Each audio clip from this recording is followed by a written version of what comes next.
eficaz ou da eficiência permitem sim o controle da discricionariedade do ato administrativo, o controle do mérito. Um controle que deve ser exercido com parcimônia para que o judiciário não sobreponha a sua vontade política à do administrador. Mas certamente já não vigora mais a máxima de que apenas os aspectos de legalidade podem ser controlados. Em matéria de direito penal, a constitucionalização produz imensas consequências. Duas delas, uma está posta e uma chegou ao Supremo Tribunal Federal. A discussão posta perante o Supremo Tribunal Federal acerca da legitimidade ou não da interrupção da gestação na hipótese de feto anencefálico, de feto inviável, envolve a ideia e o fenômeno da constitucionalização do direito penal. Qual é o pedido formulado nesta ação? O que se pede é que o Supremo Tribunal Federal interprete, conforme a Constituição, os artigos do Código Penal que criminalizam o aborto, para declarar que eles não incidem nesta hipótese.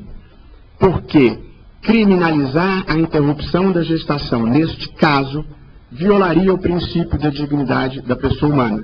Porque, esta é a tese da ação, pelo princípio da dignidade da pessoa humana não se deve obrigar uma mulher que faz o diagnóstico da inviabilidade fetal do 3º mês de gestação a levar aquela gestação até o 9º mês, fazendo com que ela passe por todas as transformações físicas e psicológicas pelas quais passa uma mulher durante a gestação, preparando-se para ter o filho que ela não vai ter. E para essa mulher, o parto não vai ser uma celebração na vida, mas vai ser um ritual de morte. E, portanto, o que se pede é que o Supremo, evidentemente, resguarde o direito de quem queira levar a gestação a termo, mas também assegure o direito de quem queira interrompê-la.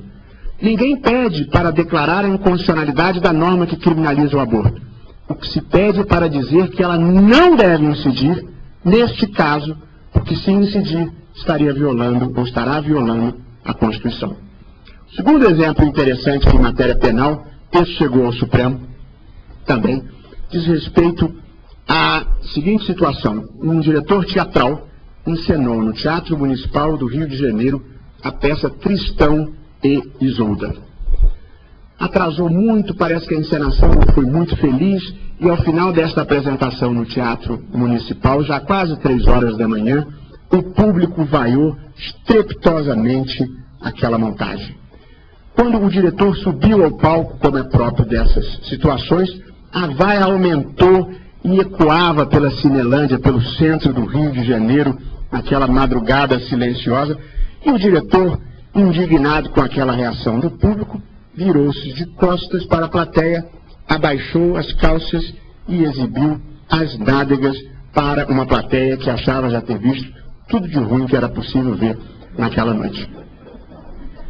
Havia membros do Ministério Público presentes na exibição.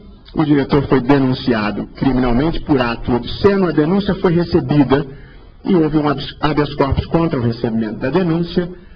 O habeas corpus não foi concedido, foi-se ao 2º grau, não foi concedido, foi-se ao STJ, não foi concedido. Desse incrível sistema brasileiro, chegou-se ao Supremo Tribunal Federal.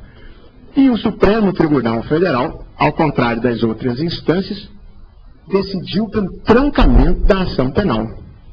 E o Supremo achou, uma decisão conduzida pelo ministro Gilmar Mendes, hoje presidente do tribunal, que aquele fato era atípico. Para o meu gosto, até bem atípico, mas a linha de argumentação desenvolvida pelo Supremo foi a de que, naquela hora da noite, naquelas circunstâncias, e para um público adulto, aquela manifestação não deveria ser interpretada como um ato obsceno, mas como um exercício de liberdade de expressão. E, consequentemente, o direito fundamental à liberdade de expressão paralisava, naquele caso específico, a incidência do dispositivo do Código Penal que tipificava o ato obsceno. Vejam, apenas para exemplificar o que falaram anteriormente em outro domínio, Esta é a normatividade dos princípios, sobretudo dos princípios constitucionais, em que um princípio constitucional paralisa uma incidência concreta da norma infraconstitucional sem declará-la inconstitucional. Mas naquele caso, se ela incidisse, produziria um resultado constitucionalmente inaceitável. Portanto, aqui eu encerro esses 3 domínios em que queria demonstrar o fenômeno da constitucionalização do direito civil, do direito administrativo e do direito penal. As categorias tradicionais desses ramos, como dos demais ramos do direito, todas elas foram afetadas de maneira drástica pela leitura constitucional do direito infraconstitucional. Lê-se o direito infraconstitucional à luz dos valores, dos princípios, das regras, das categorias básicas do direito constitucional. E com isso nós chegamos ao fenômeno seguinte, subsequente à constitucionalização, que é o da judicialização das relações sociais e das questões controvertidas. E, como disse, é uma circunstância muito brasileira do tempo presente.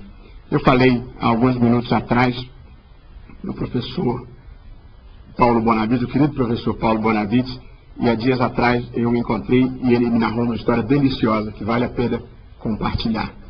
Ele disse que ele estava no aeroporto, o professor Paulo Bonavides, que é um ícone do direito constitucional brasileiro, já talvez esteja caminhando para os 90 anos, com grande vitalidade intelectual e física ainda. E ele disse que estava no aeroporto e veio na direção dele um senhor, um cavalheiro, já bem idoso, apoiado numa bengala, andando com muita dificuldade, e virou-se para ele e disse: professor Paulo Bonavides, eu fui seu aluno.